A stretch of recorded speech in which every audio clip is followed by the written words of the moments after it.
So today I have the honor of introducing Dr. Emiliano Treré, who will be discussing key challenges and dangers in the decolonization of data study.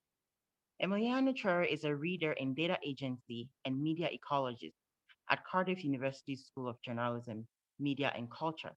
He is a widely cited author in digital activism, critical data studies, and digital disconnection research with a focus on the global South. He co-founded the Big Data from the South initiative and co-directs the Data Justice Lab. His book, Hybrid Media Activism, won the Outstanding Book Award of the ICA Interest Group, Activism, Communication, and Social Justice. His forthcoming book with Tiziano Bonini explores algorithmic power, agency, and resistance in the platform society. Thank you so much for being with us today, Dr. Cherry. The floor is yours. Thanks a lot. Thanks a lot, Phoebe, for making all these processes so smooth, and Chanel before you. And that's been really a pleasure. And thanks a lot to Professor Marconi for the kind invitation to this really vibrant forum and this space for discussion on many of the themes that are dear to me.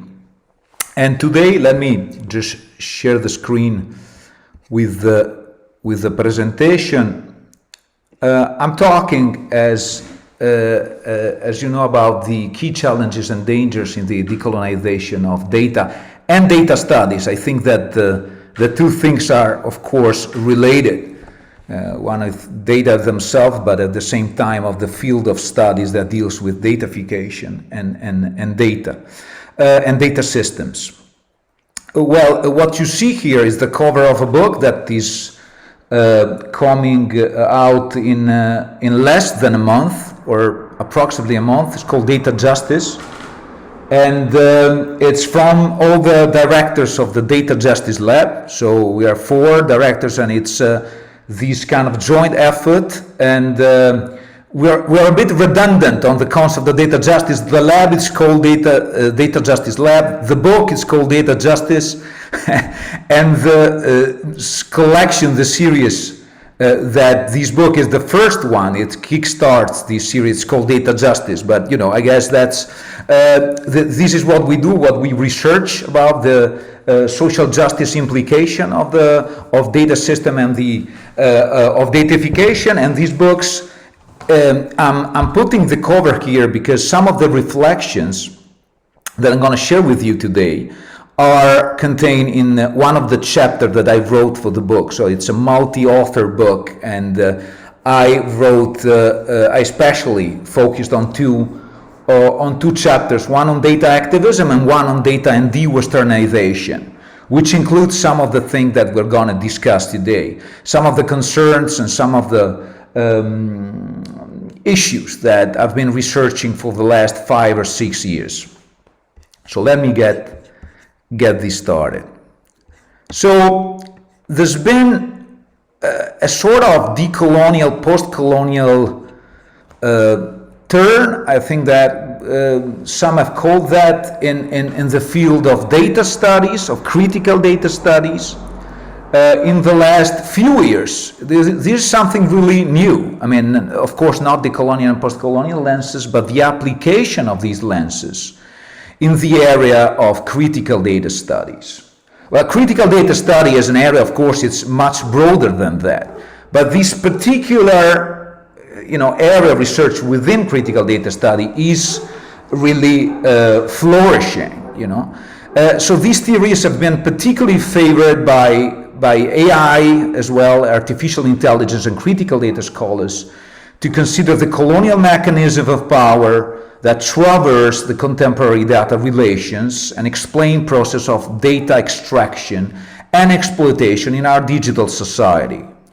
It's interesting to point out that this trend of research, however, does not exclusively represent an original contribution from the South, nor does it always emerge from the population directly affected by data injustices. There's a richness of different contribution. However, what I think it's important to point out is this growing relevance that viewing the impact of data dynamics on both the global South and the North through this critical lens of coloniality, decolonial and post-colonial theory is acquiring, so much that some author like Kodri and Mejias call it a turn in data studies. I don't know if it's so, broad, and maybe if it has the characteristic to being called a turn, but it certainly there is an importance around coalition around these themes in the field of critical data studies. And it's really a kind of composite, like diverse kind of approach. Not everyone agrees on this definition. There are many, but they are all organized around this common, let's say, preoccupation and will to look at data from these lenses. And some foregrounds the power asymmetries inherent in contemporary forms of data, what they call data commodification. We got like Thatcher or Sullivan in a work of 6 years ago. While others, they advance conceptual lenses that analyze the coloniality of technological power through data, and so they examine data-centric epistemology as an expression of the coloniality of power and exemplifying how they impose ways of being, thinking, and feeling that leads to the expulsion of human beings from the social order, denying the existence of alternative words and epistemologies and threatening life on earth, like Paula Ricaurte, for example, in this article from 2019.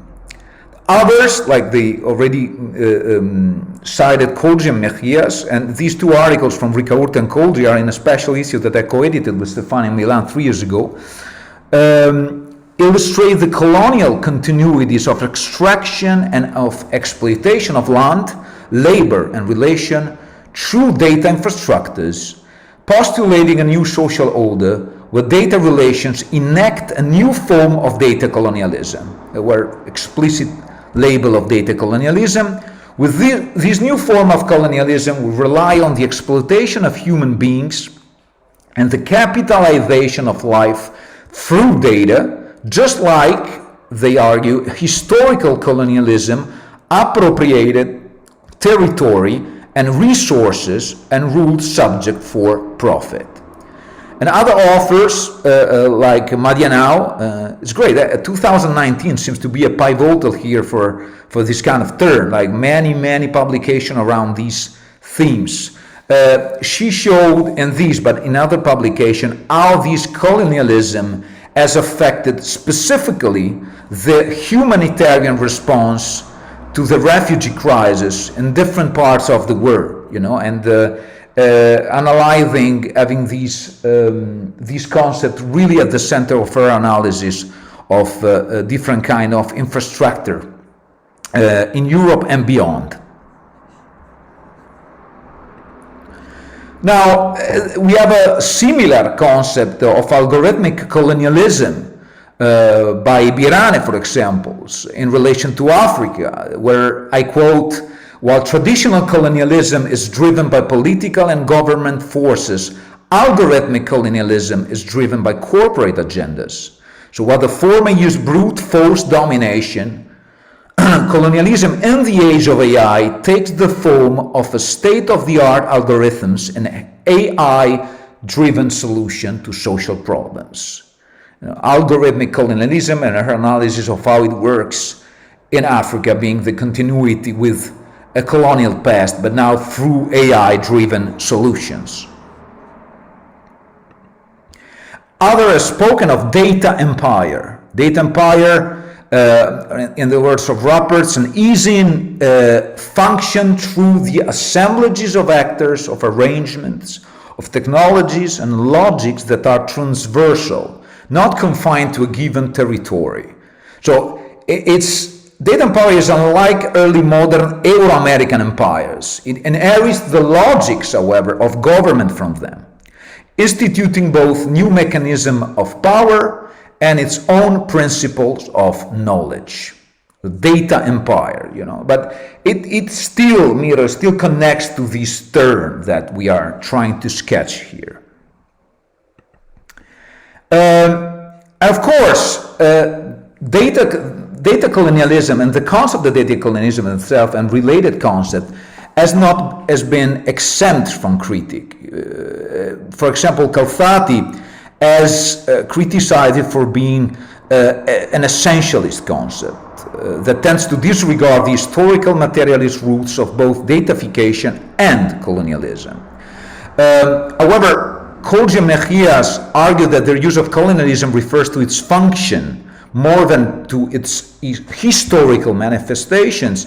So it's almost impossible to conceive of, but it's almost impossible to conceive of colonialism without addressing violence, brutality, and the dispossession that this coercive process has generated throughout the centuries.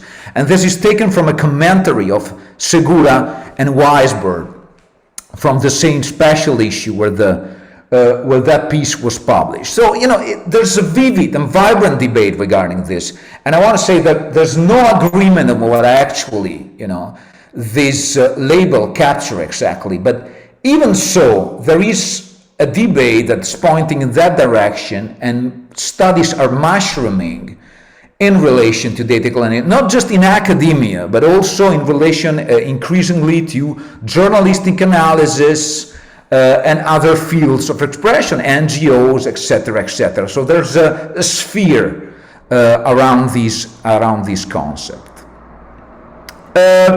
Mountford has also moved a critique to this concept, and which is twofold.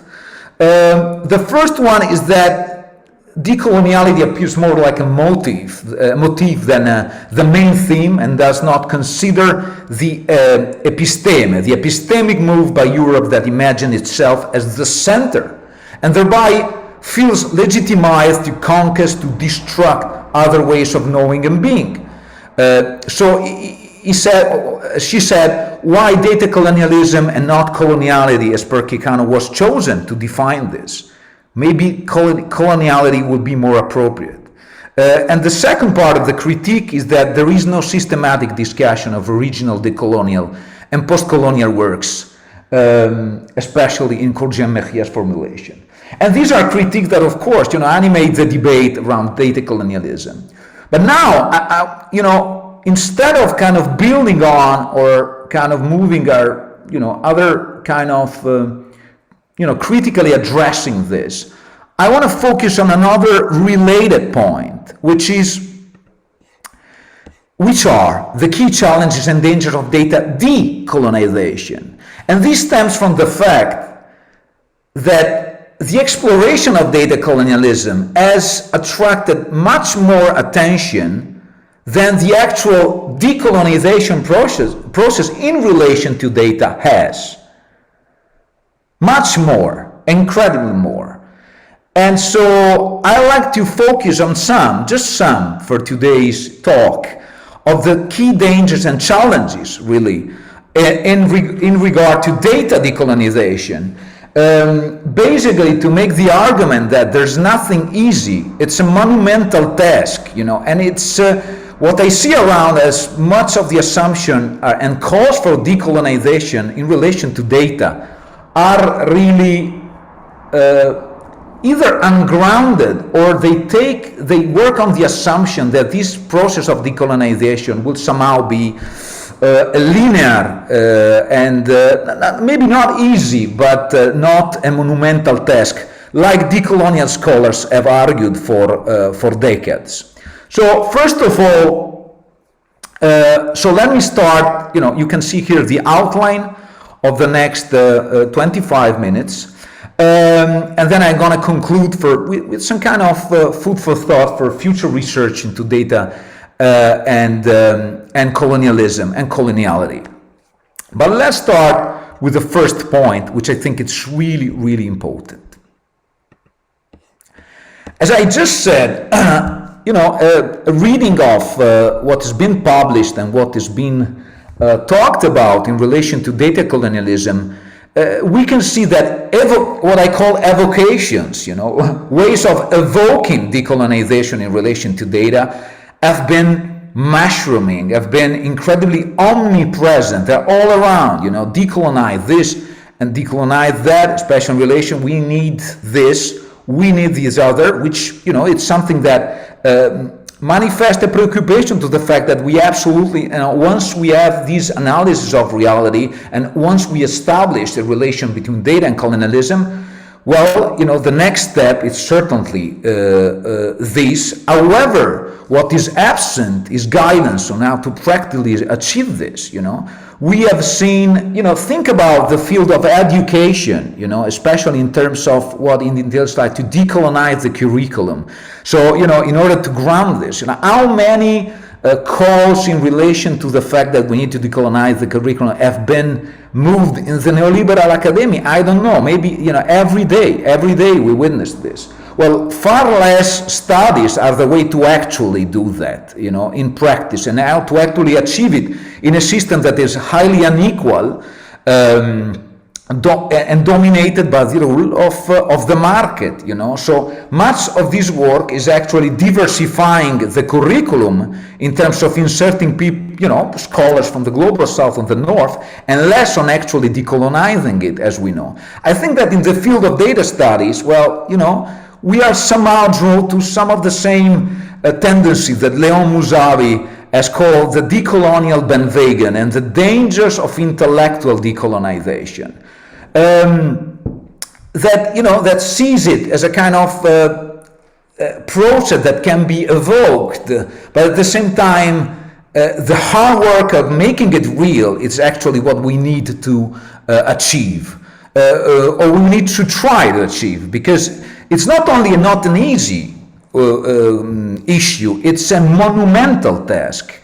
And maybe, as Mousavi, warns, and others, of course, maybe it's not even possible. So now these kind of horizons of possibilities and of the monumental task ahead needs to be absolutely present in every reflection. Together with the difficulty in clearly distinguishing Northern, colonial and decolonial Southern perspectives. I've been working within a frameworks of many South within my initiative, which I co-founded with Stefania Milan, on big data from the South, and I've seen firsthand the problems in assuming a stark dichotomy between global North and global South instead of looking at the plurality of the Souths.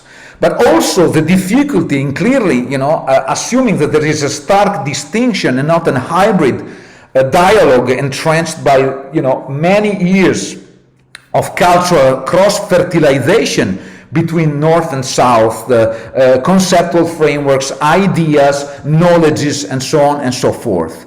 So, let's not work on the assumption that this decolonial process in relation to data and infrastructure is somehow an easy, seamless, smooth kind of text. Let's, somehow embrace this complexity and these difficulties from the get-go. And I think that this is the first point I want to make in terms of this. And especially, let's try the call. I love calls to action. I think that they somehow nurture the imagination of what is possible, what we can actually do. But that's the first step. All right? That's a necessary one, but I think that, manifestos need to be followed by actually action points.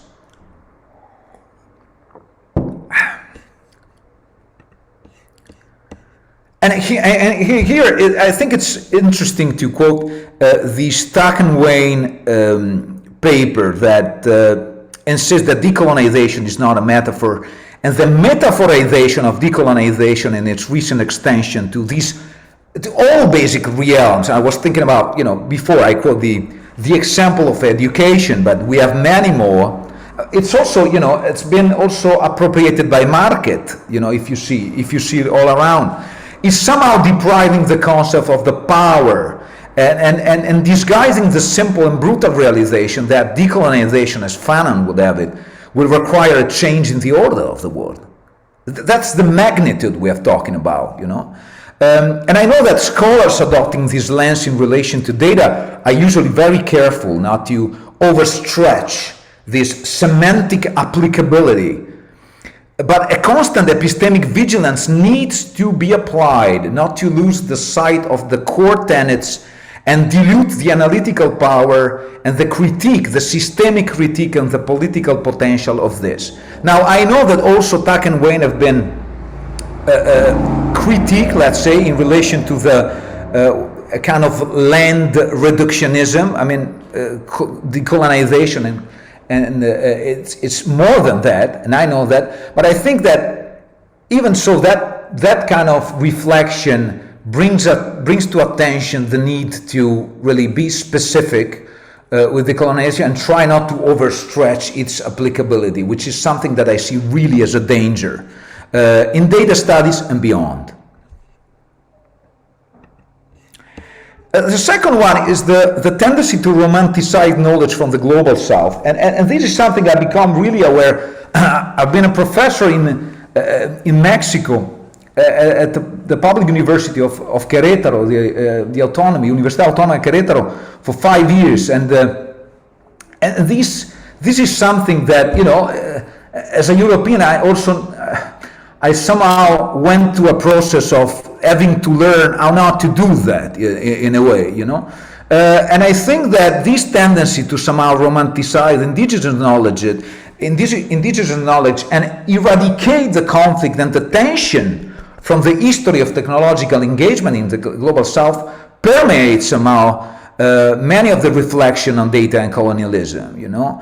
Both the north and the south, with the ways of thinking and their interconnection and the ways of now process of data extraction in both countries needs to be critically engaged as they are part of the pluriversal, what in the word of anthropologist, Colombian anthropologist Escobar. I think that this is absolutely crucial, because otherwise we risk to repeat and replicate tropes, stereotypes, and myths that are related to this kind of inherent romanticization of other, for many Europeans, other cultures. You know, the need is to strive to understand and do justice to the complexity of the social world and the richness in the ways of thinking, of sensing, of believing, and doing, living, feeling, and appropriating data in the different contexts that comprise both the North and the South, but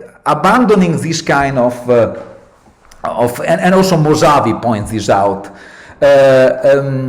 fetishization, romanticization of that somehow learns that, especially in journalistic accounts of data colonialism. The third danger I want to talk to you today is this risk pardon me the repetition, but coloniality colonizing, which dilemma, paradox, maybe all other category of analysis of concrete injustices. And I take this from Pappas. The most obvious limitation of talking about decolonization in general is that, and colonization, that it tends to lump the history of countries and people with different history, subjected to different sorts of exploitation and manipulation, and not always by the same colonizers. There's a danger that coloniality is colonizing all other categories of analysis of concrete injustices.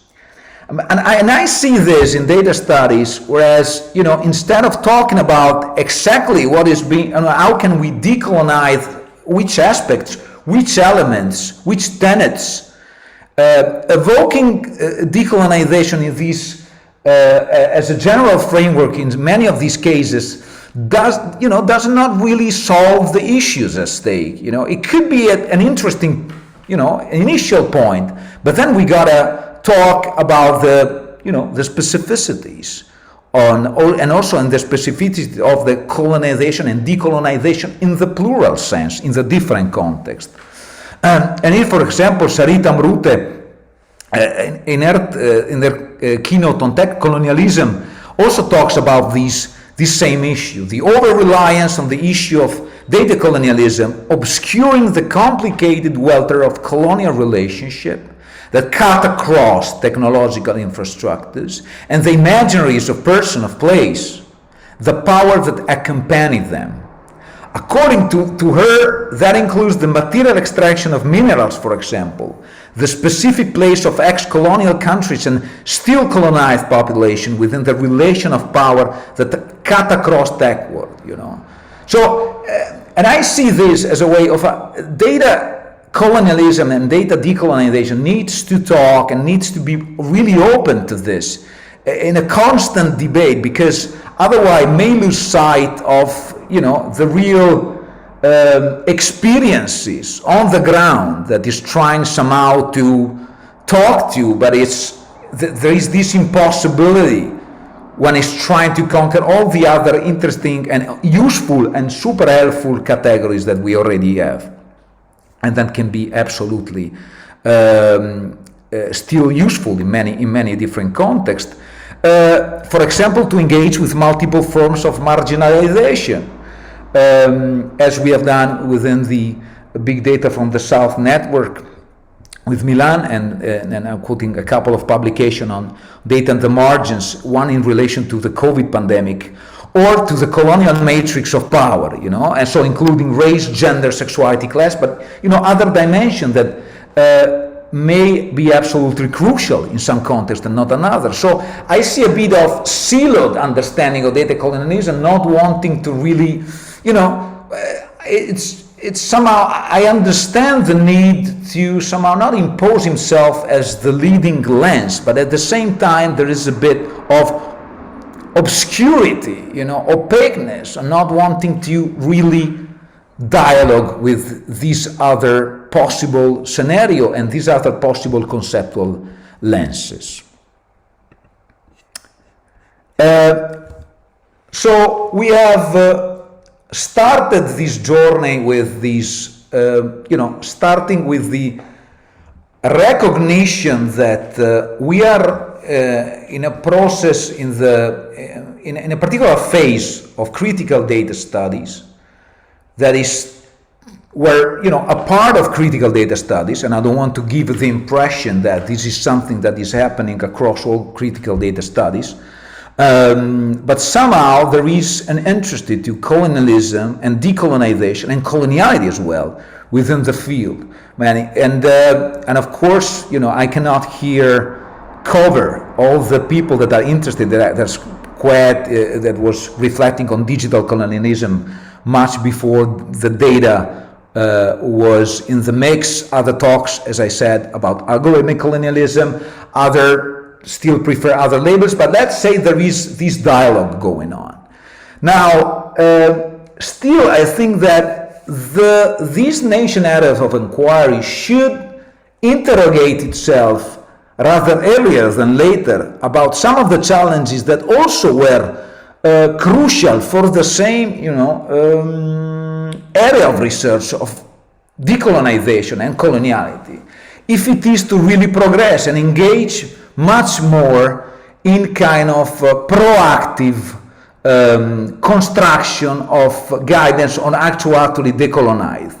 There is a need for these approaches to engage with the challenges, to strengthen the dialogue with other conceptual lenses, in what I see as a pragmatic, because, as I said, it's great to have manifesto, but we also had to have,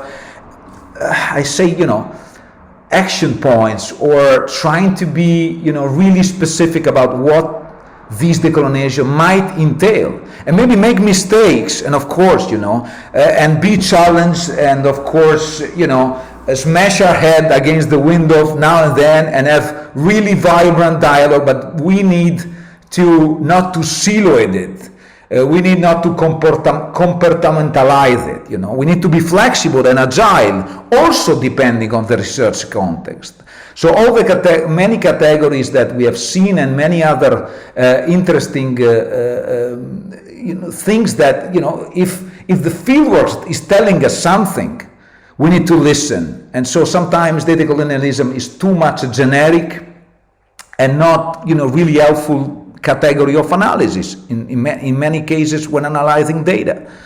It might be great for having a broad scenario of the situation, but maybe we need all the repertoire of both conceptual tools and methodological tools that we have at our disposal. And I think it's important to remember, in line with Mignolo and Walsh, that we should not look at decoloniality as a new paradigm or a mode of critical thought. We should look and conceive it as a way, as an option, and as a standpoint, analytic project, practice, and praxis. So in a way, when we look at it as praxis, I think we are much more malleable in relation to conceptualizing that data extraction, data commodification, and processes in relation to data infrastructure. What is needed, I believe, is more inclusion and more conceptual hybridity regarding also the relations between the South and the North in terms of going beyond essentialism in the fields of critical data studies. We're tackling and addressing them and going instead towards synthesis, the need to be flexible in how our conceptual repertoire works, and not to be too dogmatic as well. We also need more guidance and pragmatism. I think we know already, from the last, let's say, 7 years of research into this, there's already a kind of very interesting, productive, small niche of critical data studies dealing with decolonialism. Now it's time to have more on how this decolonization should work.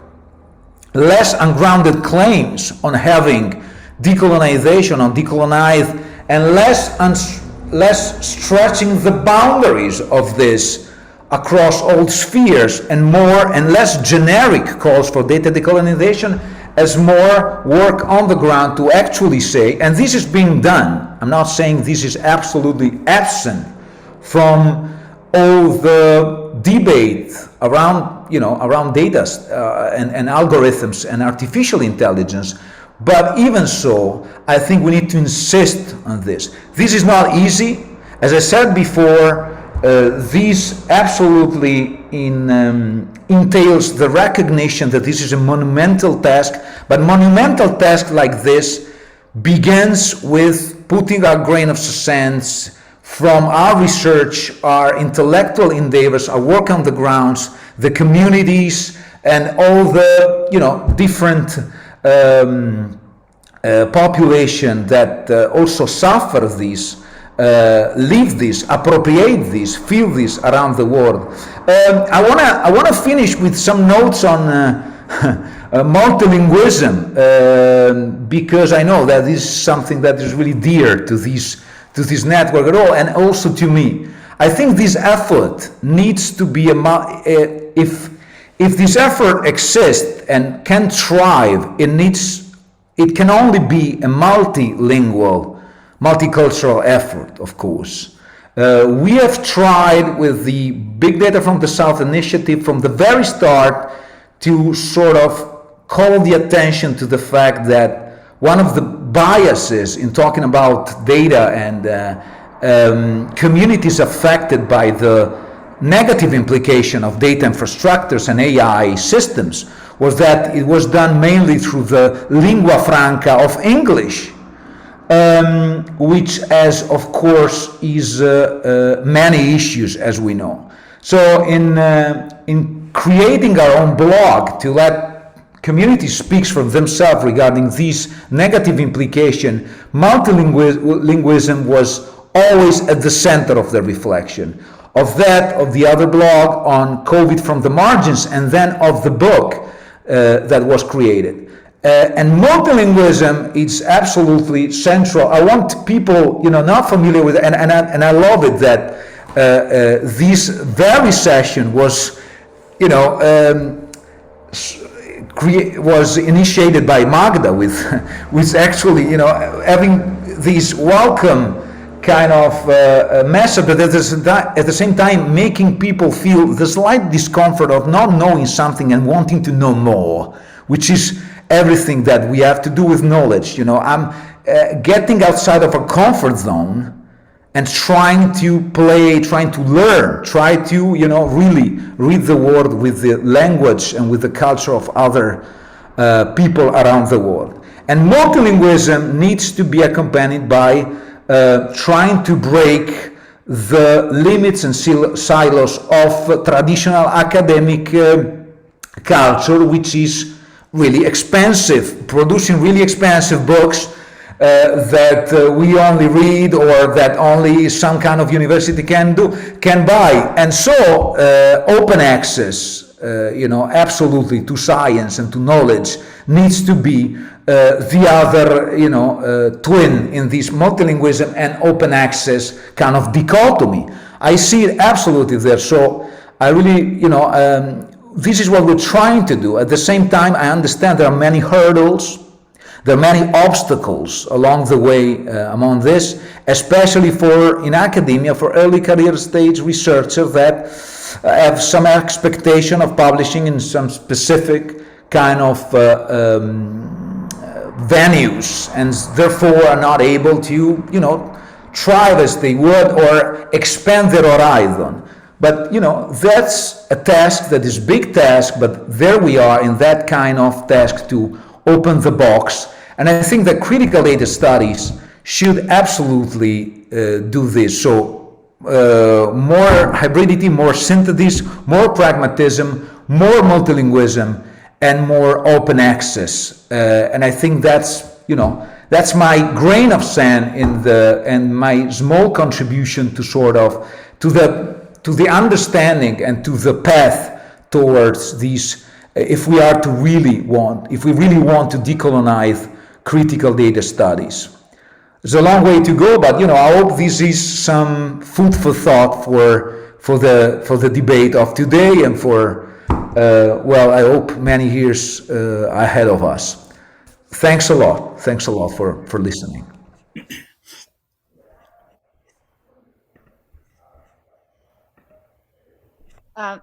Thank you, Emiliano. Grazie molte, Emiliano. Niente. Marconi, over to you. Yes, grazie, Magda. Thank you very much for this fascinating presentation. It does intersect to some extent with some of the issues we've been grappling with, but it expands the debate a little bit. So let me begin with the very basic question. You were talking to some extent about data colonialism, decoloniality, but you didn't explain, or I might have missed it, what data in your data projects actually means. Right. When you talk about these data projects, what exactly is included in this phenomenon that you're calling data?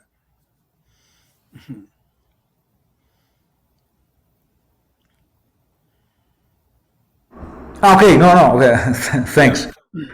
Yeah, I should have clarified a bit. The term of data is a bit super kind of broad as a category. I usually refers to datafication to clarify, and the process of datafication to clarify a bit what is meant by data. With datafication, I mean everything that the process by which basically everything right now, and especially human behavior, is turned into data that can be manipulated, analyzed, processed, and from which profit can be extracted, So we have infrastructure right now that are processing this data at an unprecedented level. And so, of course, we always had data. This is something that also is data, as from the very early beginning of civilization, we had our own data and way to process it. In a way, what is new and what is unprecedented is the scale to which this kind of what some have called data revolution is being carried out, because of course the computational power that we have nowadays and the power of corporation to to extract these is something that we didn't have before. So when I talk about data, I refer always to, to this process of datafication in the first place, which is a process that, of course, is encompassing all social spheres and cultural spheres. I was talking about education, talking about health, talking about work, talking about everyday culture, everyday life, talking about every one of us, from having some recommendation on using YouTube or Spotify, to having to enroll in some kind of every kind of services by university, hospital, even going on holiday, any kind of area. So this pervasiveness and this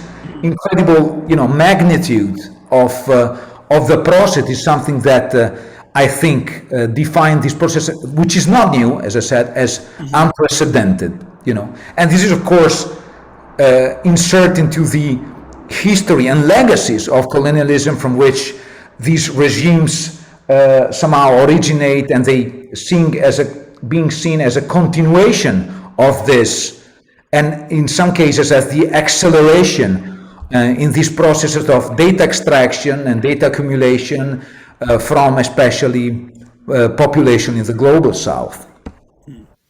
So then, would you then say datafication is the process through which social and human activities, or social and human activities, are converted into manageable entities that can be manipulated for governmental purposes? Yeah, as well. Yeah, government, private. It's both private and public, because it's happening in the public, and most of the time also in the intersection between the private and the public, and it's something that it's pervasive.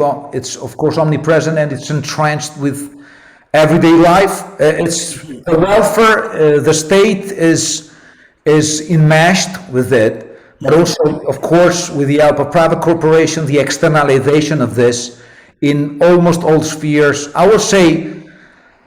I say almost, but it's getting in basically every sphere of human society, every social sphere, the cultural, political level, in all the sphere. It's absolutely it cuts across all social realms, and I think it's there's this change of paradigm. That identification is seen as a change in the way we understand the word, and our behaviors and our action are being datafied pervasively, and of course with issues of surveillance, privacy, injustices across the world. So from here, I think that this is where these kind of concerns and preoccupation around the legacy of colonialism in relation to data originates, in a way, with all these, and kind of intersects with all these other negative implications.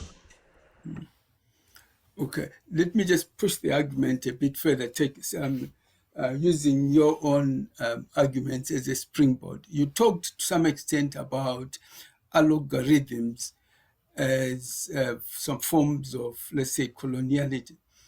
Are you saying that there's something called analytical colonization, that we might be in a situation in which we're not only dominated economically, but we are dominated by particular analytical modes of thinking, analytical modes of imagining the notions of scholarship? Is that the argument here? That our what we can call analytical imaginaries of colonization? Let me explain a little bit why I'm arguing like this. If you are dealing, let's say, with when you're advising PhD students, one of the issues that seems to keep coming up is that they always expect that there's going to be a section that deals with analytical procedures, how the data was analyzed.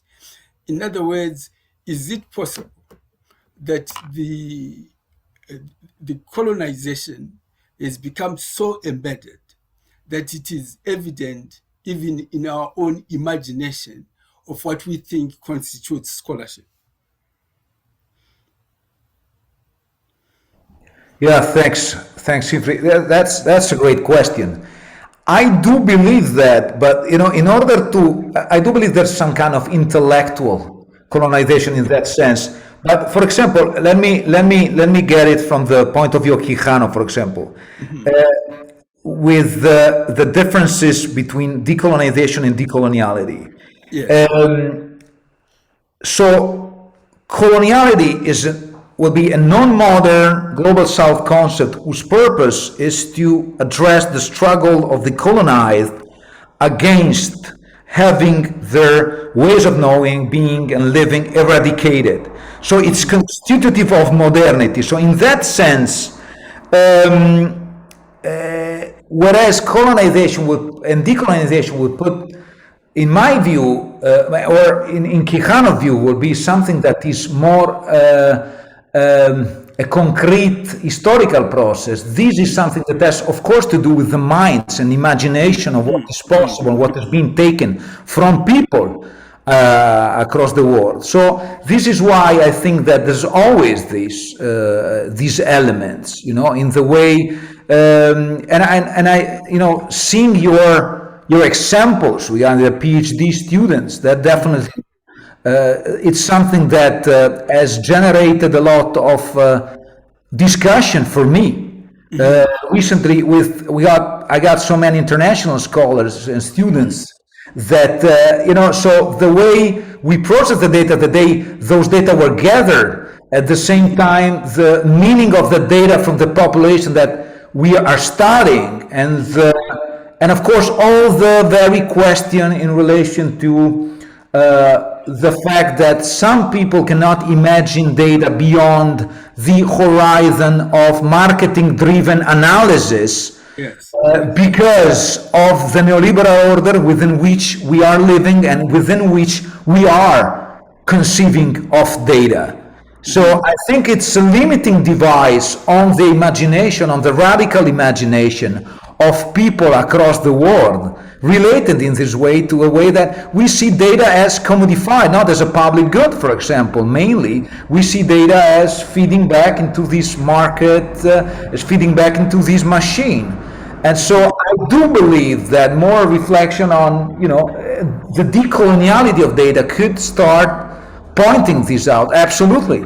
At the limitation imposed on the intellectual, on the limits, and the possibilities, on the horizons of possibility that this could have. In fact, some are working precisely on that kind of stretching, opening up, burning it down in a way to kind of open up and broaden the kind of thinking.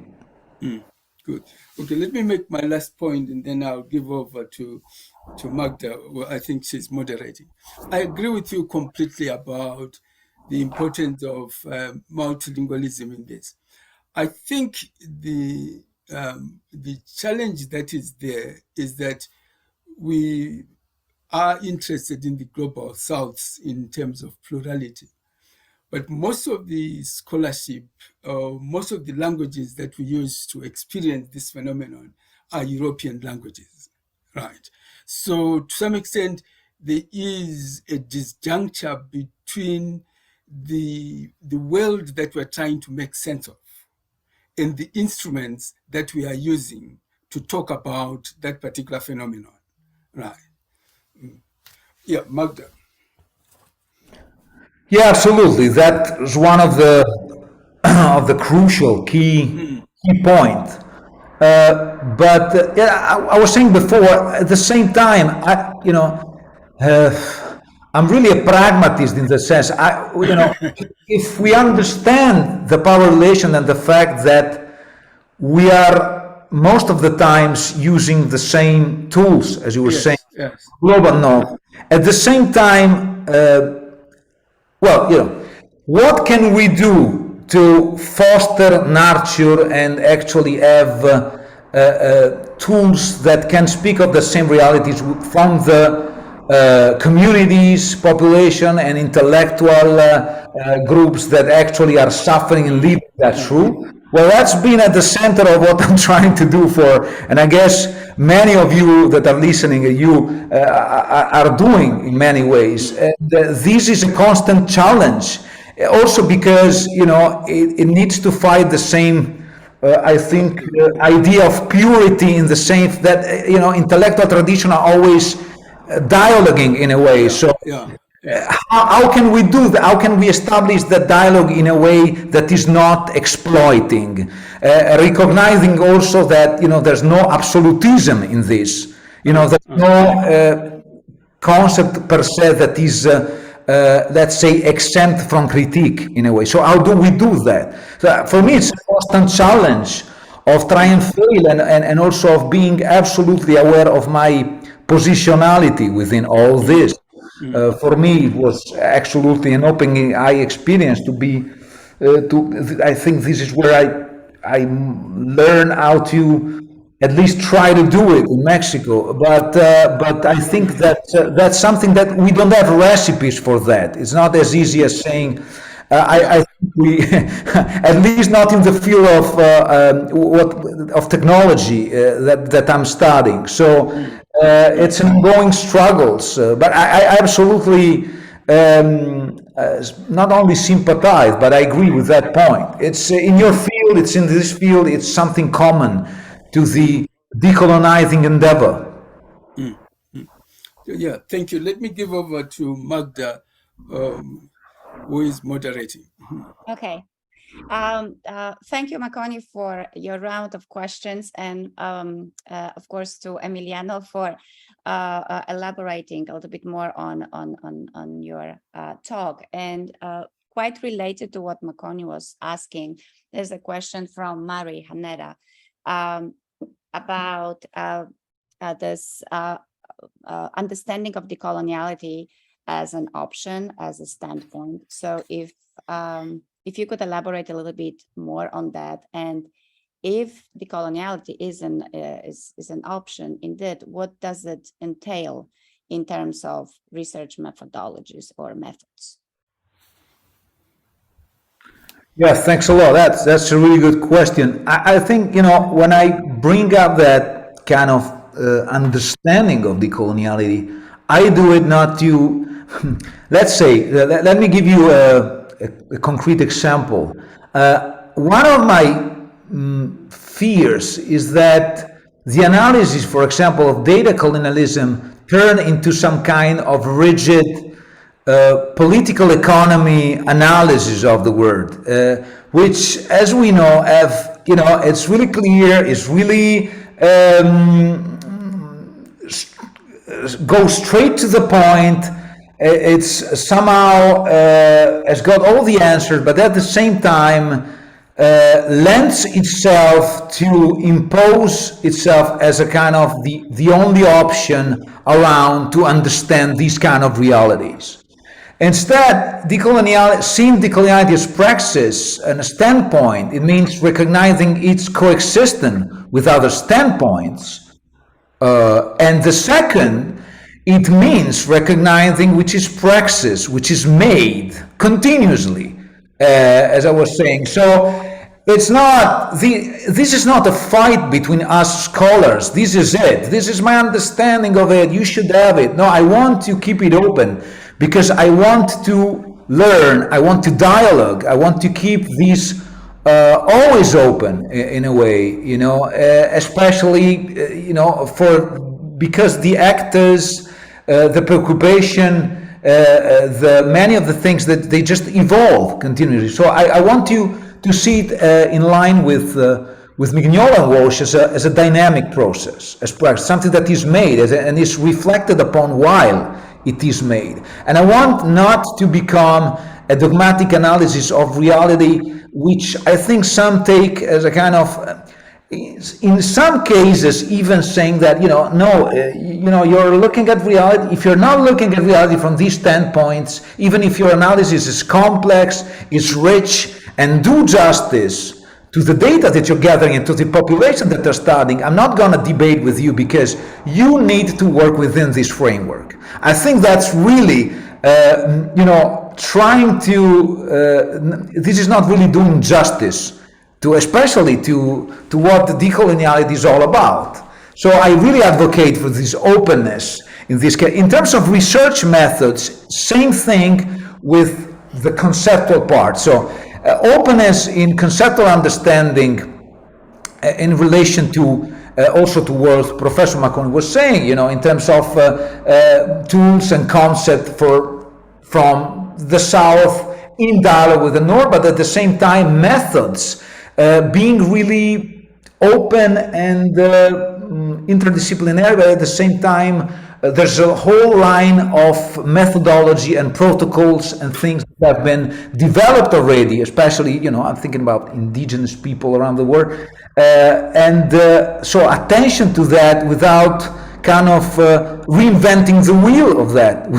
There's a lot already there, but also finding new ways, surprising ways. I want to be surprised by this, to describe new data-related infrastructure, processes, systems, phenomena. So really being open, pragmatism, hybridity, dialogue, openness, a praxeological approach to this. I think, I don't like to say this is the answer, but I like to see, I think that's really a fruitful way of seeing both the conceptual part and the methodological one, without being, as I said, compartmentalized in thinking this is my way forward. Otherwise we're losing a bit, because we're like kind of falling again in a kind of Marxist political critique, which I'm using a lot for other things, but somehow lends itself, as I was saying, to have categories that are a bit not so flexible as I think our reality commands and requires. Thank you. Okay, thank you very much. Mari Haneta just mentioned that she would like to make a follow-up question. So before I go to the next person, Mari, over to you. Thank you. Thank you for your response. I just have a quick follow-up question.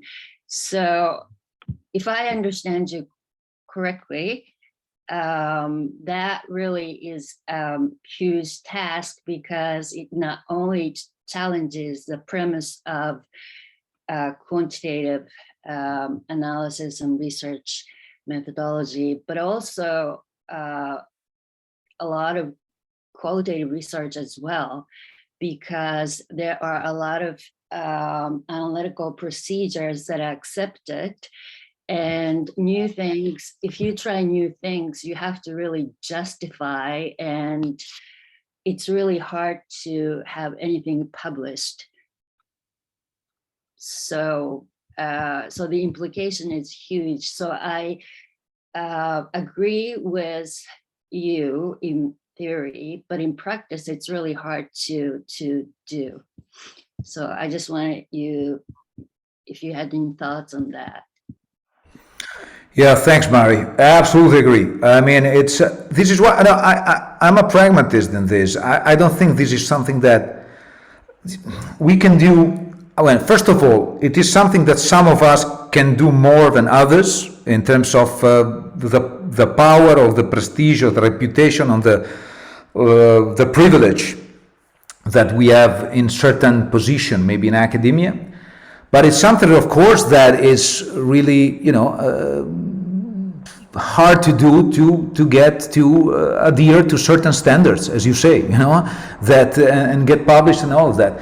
But I also, and the other point I want to make is that it's not something that we need to achieve like tomorrow. I mean, I'm not saying, I'm saying that being surprised and trying new things, and trying also at the methodological level to go out of our comfort zone at the conceptual and methodological level. I see these levels really entangled, by the way, of course. I think that's something that we can. I'm not an absolutist. I don't think, okay, I'm gonna do this, either I do it or not, or it's just a completely change of paradigm. I don't think it works this way. I think but we can strive, we can build, and we can give our contribution. And sometimes we can, other times we need to push to do it, and other times we have all the obstacles that, of course, you're pointing out, in academic institution, in other kind of institution, in other kind of organization.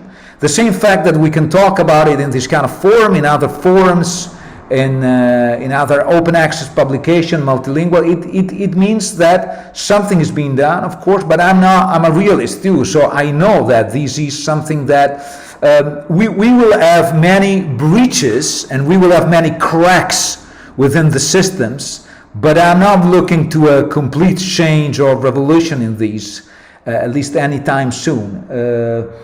But many of us are pushing. So and I think there are really work that are doing that in their own way. But it's always a negotiation between also tradition and stuff. And I'm not saying that all the repertoire that we're using is. In fact, I'm really traditionally many of the methods that I use themselves maybe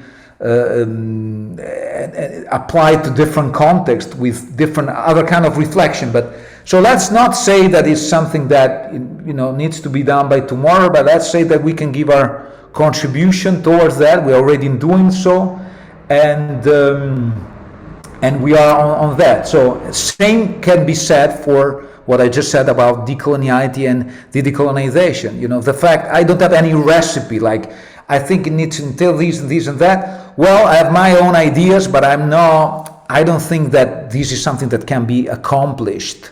And as I said before, being a monumental task, as we know from decolonial scholars, there are some that say this is not something that in totality can be accomplished, maybe, not ever. Others say that, some knowledges have already been lost and extincted. So even Boaventura or Santos say, how can we actually resurrect them if they're dead already? So we have to it's hard, it's tough. So but still we are in the process, right? We are trying to give our contribution. Thank you for all your questions. Very, very interesting. Thank you, Mari. And there's also a question from Sebastian. You can read all the questions, Emiliano, also in the chat, but just to shorten it, Emiliano is asking, where have you noticed those forms of data colonization in the conceptual sources employed by data colonialism authors, in the academic interest drawn by works on data colonialism?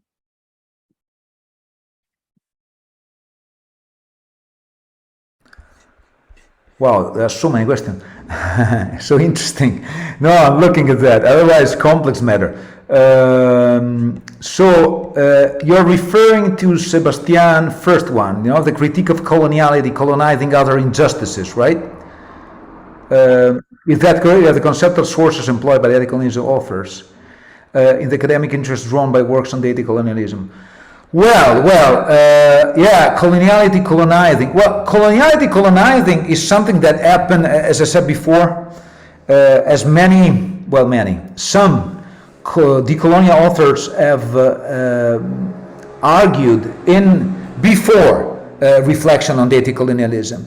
What I wanted to say here and to kind of warn about is that I feel that data colonialism is not learning a lot from the critique that have been moved before to colonialism and decolonization paradigm before. And I think that's a mistake. Before, some of those critiques can be prevented or at least debated and engaged with.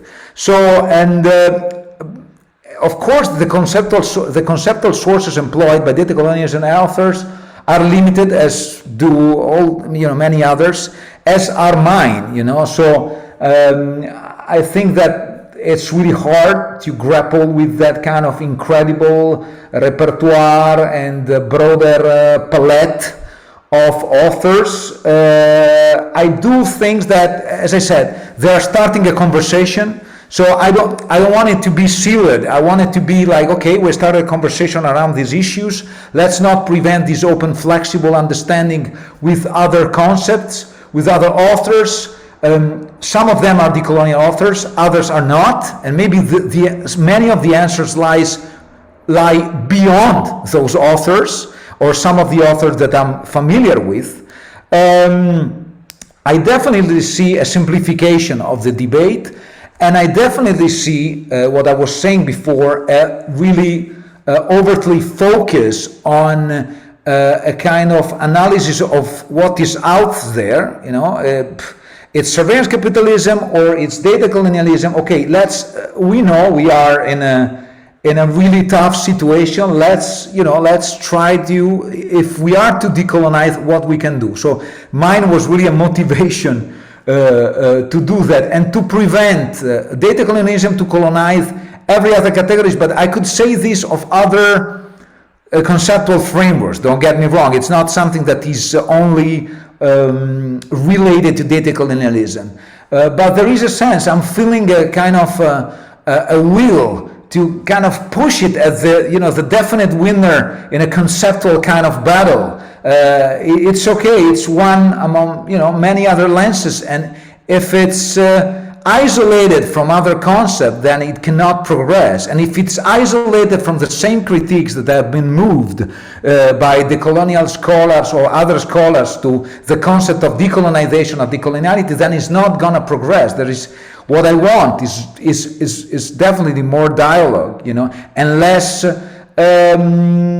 evocation of coloniality with ungrounded data and all. And I also know your work. I know that you work exactly in trying to bring complexity to the reality of people on the ground, and in that, and you know better than me that in some cases this entails much more nuancing that the data colonialism umbrella term would have it. So that's a bit of what I wanted to tell, right? It has many levels of complexity. Thank you. Thank you, Emiliano. And there's also a comment from Teboho about the disruption of colonialism and the mentality of colonialism. So Teboho is talking about to dust away the colonial sand and move on. So I don't know, Teboho, if you have any question related to your comment. Or you just wanted to share your thought? Yes. Teboho, hi. How are you doing? Greetings to everybody, and thank you for giving me the opportunity to clarify. I see colonialism in a broader context as a disruption.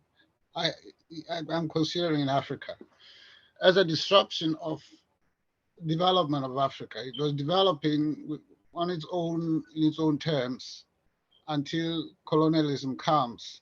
And it has been such a potent theoretical perspective that we seem to now all the time, if anything new arrives, we want to express it in terms of, it is a colonial experience. More or less, it says for Africans, we will always express your existence by reference to your falling down when you were dominated by Europeans. And therefore you have very little other option to begin to create other theoretical ways of expressing your experiences and your expectations to go forward. So that I see the presentation by Dr. Treré as an opportunity, more or less giving us hope that if we open our minds to express even these new experiences of artificial intelligence and new knowledge, we could eventually make an exit from this box, this limiting colonial box. So I wanted, he said he doesn't have all the answers, and that it may be that it is just necessary to keep working, but we need a pointer. Theoreticians should point the way for not only analysts, but for the community at large about the end of colonial expressions box. How does it look like? How do we go to escape from it?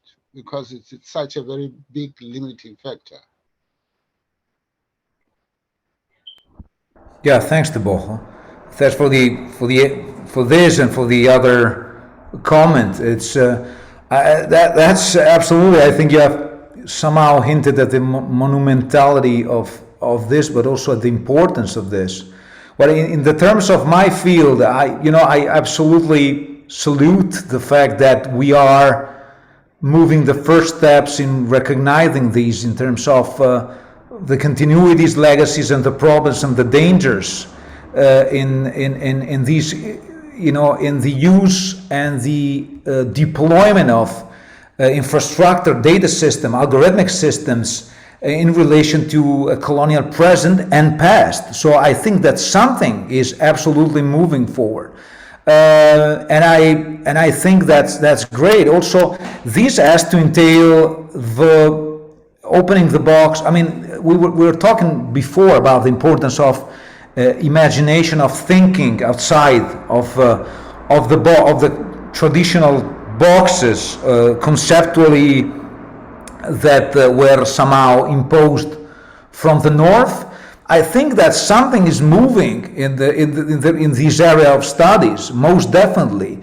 I believe there are still problems, though, and some of them I raised them here. There's still a lot to do in terms of this, and there's still a lot of dialogue to be done. And there's still a lot of work on the ground being done with the communities that are experiencing this kind of work, and the way that we researchers and scholars from the north dialogues with people from the global south, and also a lot of complexity needs to be brought in the mix.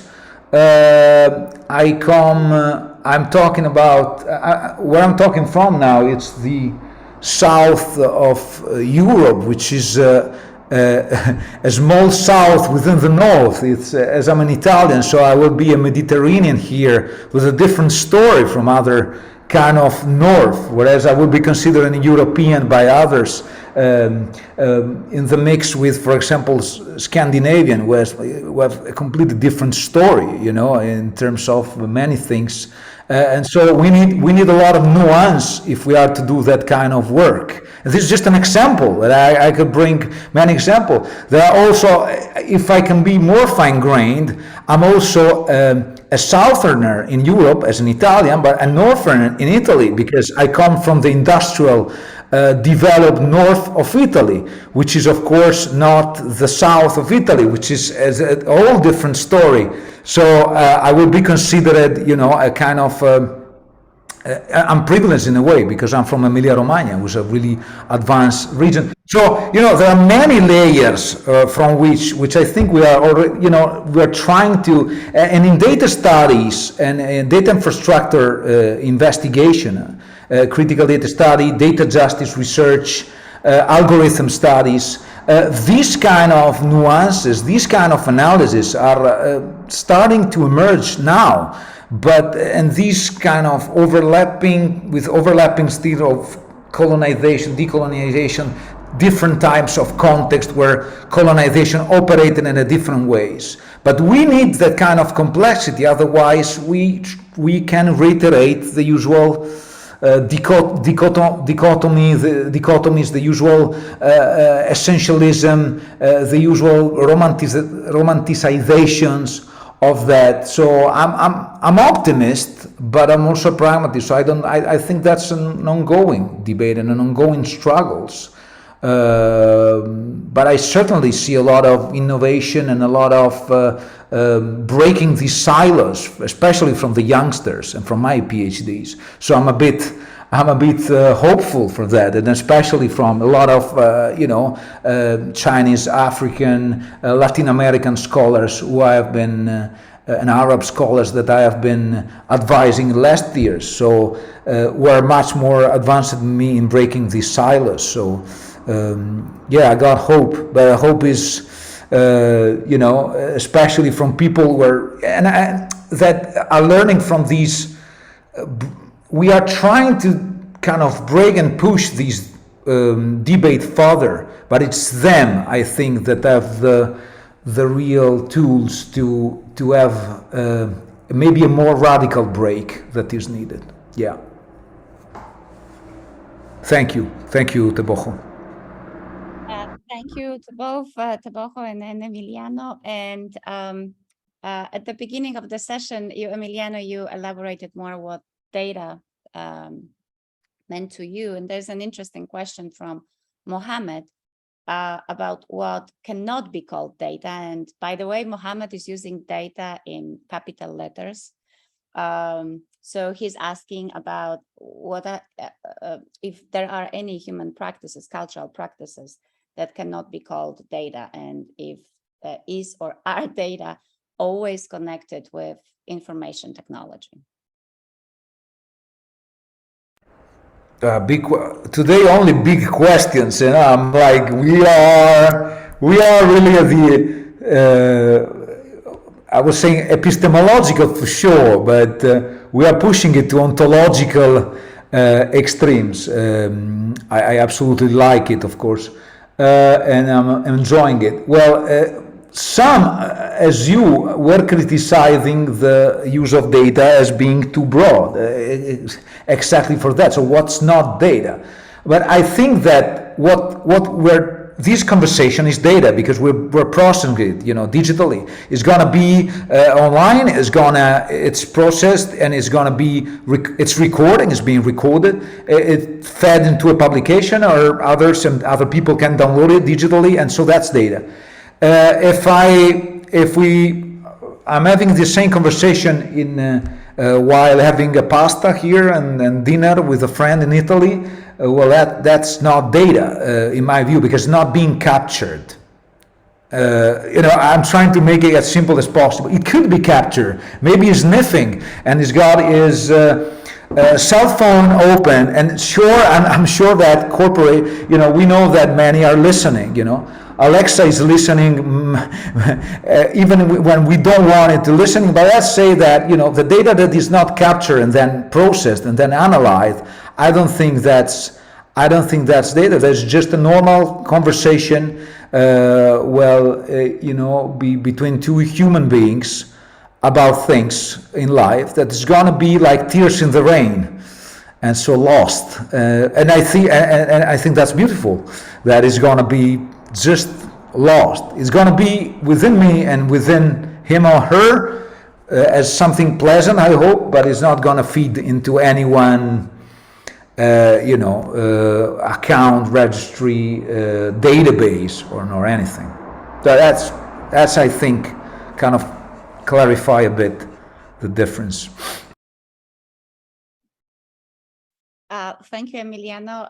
We have one question from Sangeeta, and also I see that Cecile raised her hand. So let me first refer you to Sangeeta's question, who's asking about, like, in what ways is your data justice work aligned with the ongoing discussions and critiques, right, of the post-trans methods that take a socio-material non-human stance. So paying attention to non-programmatic methodologies that privilege the mobile gaze of the researcher, including their gaze on the researched. So how is your work aligned with those discussions?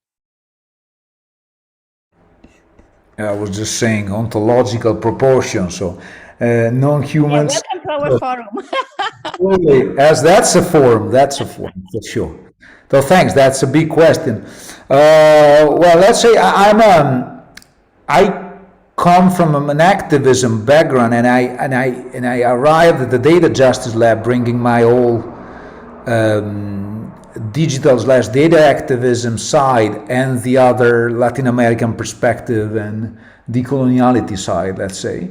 And this is something that I have come to played in this arena of data justice, but the initiator are other scholars, and especially some of the other co-directors of the Data Justice Lab, in particular, Lena Danzig and Arne and Joanna Redden. They come from a more surveillance and kind of background. Even activism is always part of the mix. But within that, the main interest was to move the conversation from a kind of individual privacy conversation on the individual to a more structural kind of understanding of the implication for society at the structural level, at the systemic level. So, and how datafication has implication for social justice. So what is going on? Privacy is still important, but we move a bit the debate around that. It's a big area of reflection, and the book talks about that. So we address every kind of facets which we think are the main elements of a data justice agenda. We have our own understanding, of course. In relation to your question, that's the big one. In my own work, I got a social material understanding. I mean, especially when I've studied interaction and alliances. I talk about alliances a lot between activists or actors in general and algorithms, for example, using algorithms to pursue social justice and social change. So there's always alliances between human and non-human actors. At the same time, and some of the other in the labs have also social technical or social material understanding.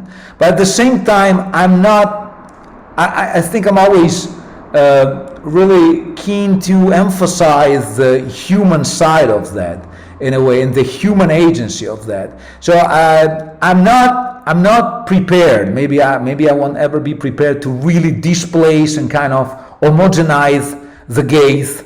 Maybe because of, I don't know, my background as a sociology of media, or back in the day that even so I move within a social material perspective.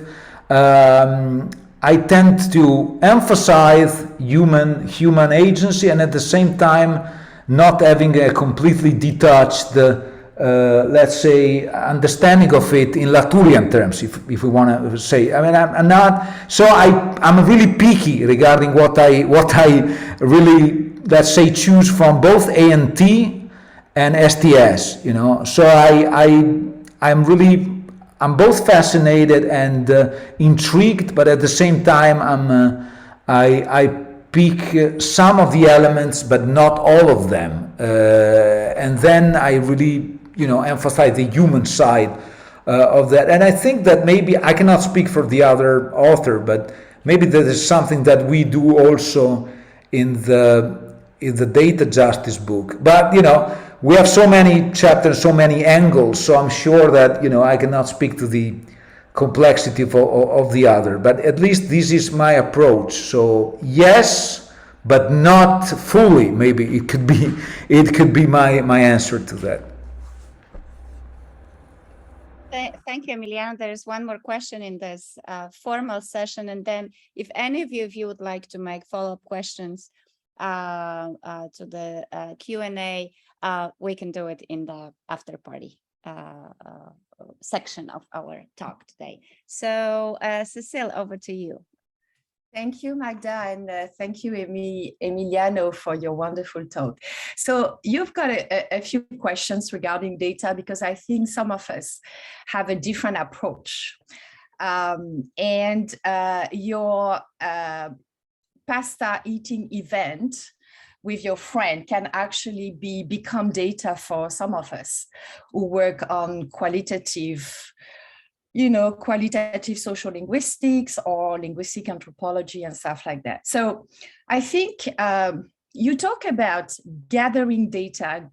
I've been fighting with my colleagues for a very long time because I think we don't gather data, we construct data, in the sense that we need to make a distinction between material and data. For example, for us who work on language from different points of view, recording an interaction for me is already part of the construction of data, but it becomes data.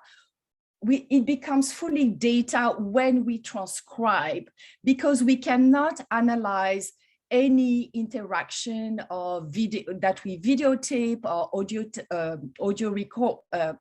audio record without this transformative process, which is a transcription.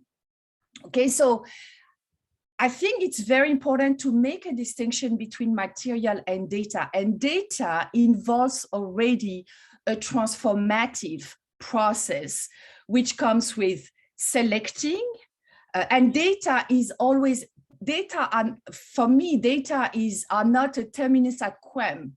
Okay, so data is to do something else. Data is, to perform an analysis, to, enter reports, etc., etc. So I think some of us have a problem with, at least me, I have a problem with the ways in which you define data, because you seem to rely, and it was quite interesting when you say, well, my pasta eating event cannot be data, it will just be a fleeting moment, etc., extra, because it's not recorded, okay? Because, and I think, from what I get from your talk, it seems that data exists by the simple fact of being mediated through technology or stuff like that. And that's not the ways in which some of us working in other disciplines, which are not necessarily technology mediated, the kind of material we work with that, which is not technology mediated, still be transformed into data. That's it.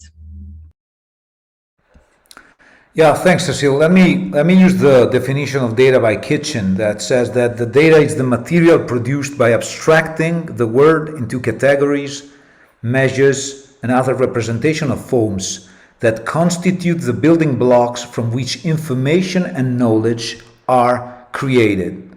So, in principle, anything or process can be made into data, but datification create digital data from human life, and social behavior. So the example I was making before, of course, my interaction with my friend could become data, but it wasn't data because there was no processing nor extraction of data. So if it's just me and him talking or her talking, where's the data? It could become, though, something that we, as you say, from a linguistic point of view or from my sociological analysis, we record, we transcribe, and then we analyze. So there's always this thing about analyzing it, looking at it from a specific perspective, and having, there's no raw data, of course, out in the open, it just needs to have this process of interpretation. And this is where the human so I'm not arguing that that could not be data. I'm arguing that I was making the example just to make it straightforward that this is being not just recorded, it's going to be downloaded, interpreted, participated, and it will fed into a transcription possibly for a chapter of a book. So in that way, it will generate data that will be interpreted in a way. First of all, by myself, we're going to look at the transcriptions, and then by the people doing the transcription, and then by the people reading it. Whereas my friend eating a pizza with me, in that case, there's not going to be anyone doing any kind of analysis or data capture. So it's just going to be something, you know, of the moment that is there. It could be, though, something that could turn into data. So it, in potential, yes, but for the sake of the example, no, it's just going to be like that. So I know that as a sociologist, I would have the tendency to record it and make it, you know, and use it as a kind of things, and maybe apply a thematic analysis or even a discourse analysis to that. Could do that, could do a myriad of things on it, or I could, you know, do some field notes from participant observation, or a myriad of other things. But, you know, it was just to make, I agree with you, you know, in terms also of the needed step, you know, not just recording it, but actually processing it, transcribing it, and then that's where the data kind of are flashed. That's where the data come to life in a way, because they are seen, you know, are always seen from an interpretation. But this is why in the field of critical data study it's so important to look about, you know, the interpretation, the meanings attached to data, the understandings, the context in which these kind of reflection take place, and the different kind of processes through which they go through in terms of extraction, elaboration, diffusion, and then so on and so forth. There's nothing neutral about this. It's always something that has to do with our values, our interpretation, the ways we situate, you know, some lenses. We apply these lenses, these concerns, and the way we have biases inherent in the ways we capture it and then we analyze it. So this is where the subjective nature of data, I think, comes into play, really. So yeah, thanks for that. You know, so it pushed me to clarify even further this. But this also, you know, speaks to what was said before regarding the fact that nowadays the possibility to extract it and profit from it, from data, from especially corporation, has never been so pervasive and violent from another point of view. So data always been there in terms of us being able to create data, but nowadays the possibilities to do it and the dangers in relation to data extraction have never been, I think, so radically altering, world altering, I would say. Not just in research, you know, everywhere, in every social domain. That's why, I mean, I think we are in line, and that's why we should refrain from saying gathering data. It's very misleading, because if you say gathering data, you actually erase the constructive process of transformation, you know, and we keep saying gathering data. No, we don't collect data. We don't gather data. We construct data. I think it's very important that, you know, we change our vocabulary, our way of, you know, saying things. Thank you very much, Emilia. Thank you. That was great. Thanks.